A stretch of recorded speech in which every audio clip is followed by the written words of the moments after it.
Hello fire signs, Aries, Leo, Sagittarius. Itong reading na ito is para sa April the 25th and the 26th, no? So, dun po sa mga bumabalik po dito sa channel, maraming salamat sa pagsuporta, no? From the bottom of my heart, I truly appreciate you.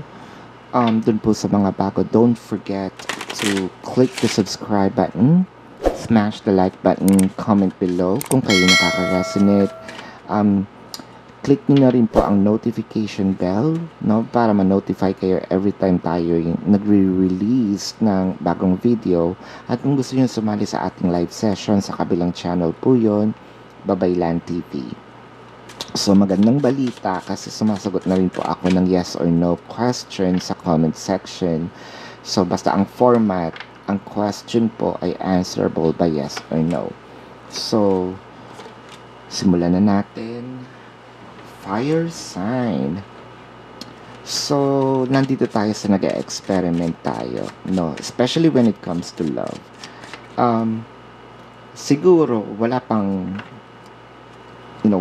tali para sa karamihan, no? Hindi pa man kasal.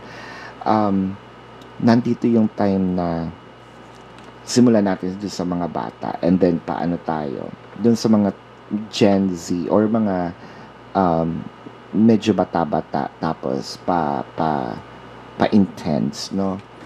So nandito tayo na ine-explore natin ang nararamdaman natin. Well, for a few numbers of you, pwede itong na-explore natin ngayon yung ating sexual preference, no? Pwedeng ang reading na ito is for LGBTQIA+, no? Kumbaga, tinatry mong subukan, no? Yung sarili mo, china-challenge mo yung sarili mo, kaya ko ba to? Hindi yung jumbo hotdog yung kaya mo, no? Pero baka pwede. Kaya mo ba ang jumbo hotdog?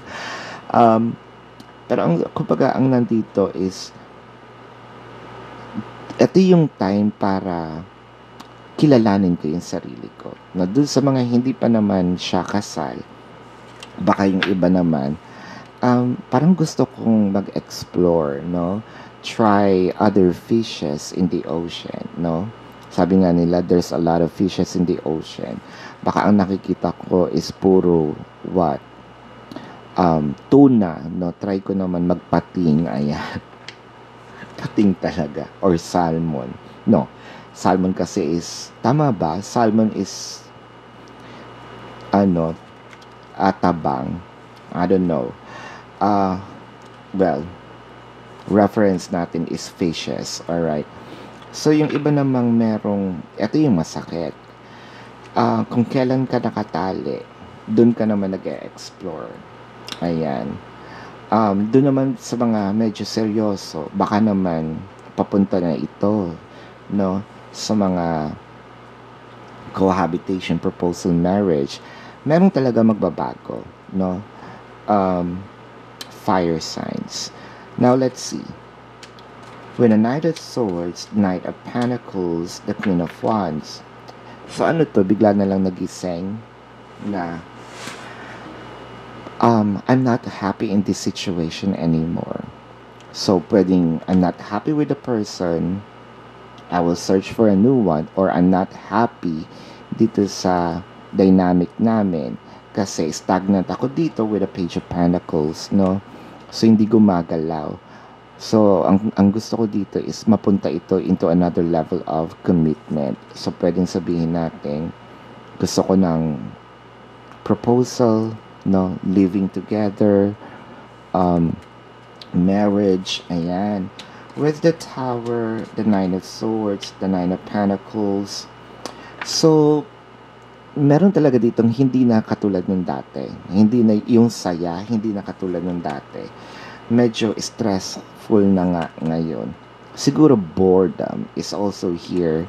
No, parang nawawala yung spice, nawawala yung yung tamis ba. So, hindi na rin siguro nakakapag-sex, no, yung mga couples natin. with the Knight of Wands, the High Priestess, and the Moon card. So, naguguluhan tayo. Actually, we're looking at a person, a different person.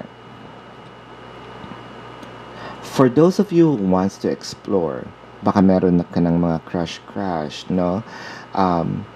Para meron ka ng prospect, kumbaga na, bakit hindi yun yung try ko? Or, doon naman sa mga gustong i-level up, no, yung connection, pinagmamasdan ko or pinag-aaralan ko mabuti, no, yung taong karelasyon ko. Meron ba siyang plans, no, na baguhin itong pagsasama namin? O baka yung iba is nagsasama tayo and I want marriage now, no, living together, I want marriage now, let's make this official. Four of Pentacles, the Knight of Cups, the Queen of Pentacles. So, yeah, ang nakikita ko dito medyo yung iba nakapag-ipon na. So, ngayon, pwede nakapag-ipon na literally, no, ng pera. Baka naman pwede na, no, gawin na natin. Yung iba naman nakapag-ipon ng lakas. Abundance may also be strength, right? Na ngayon ko sasabihin kasi with the Knight of Cups, ang bagal-bagal, no, ang bagal-bagal ng takbo. Parang feeling ko na nasakal ako dito. Baka naman pwede rin ako mag-business, no?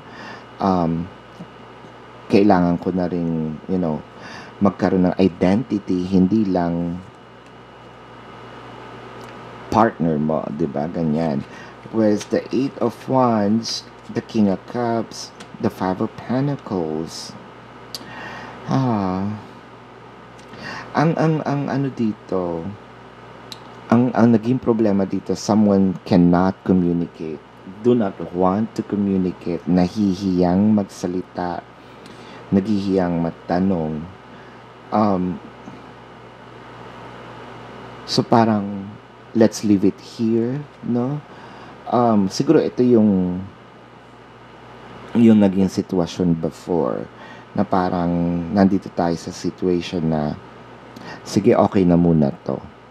Pero things are changing. Ito nga yung sinasabi, fire signs.